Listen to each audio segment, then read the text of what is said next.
Əziz dostlar, sizə bir qorxulu bir yer göstərəcəm. Deyirlər ki, burada dostlar, deyirlər ki, burada səslər gəlir, qorxulu. Biz bu günləri bilmirəm, şir ürəyi yeyəcəyik, nə ürəyi yeyəcəyik, girəcəyik. Deməli dostlar, Binə tərəfdə yerləşir bura.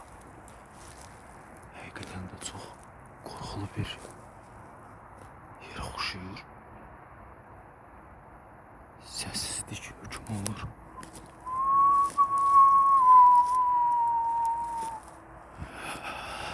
Dostlar.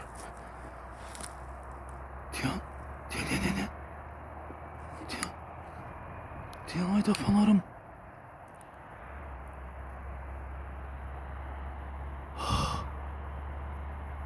Ay dostlar, nəsə hiss elədim, ama qaçmaq lazım.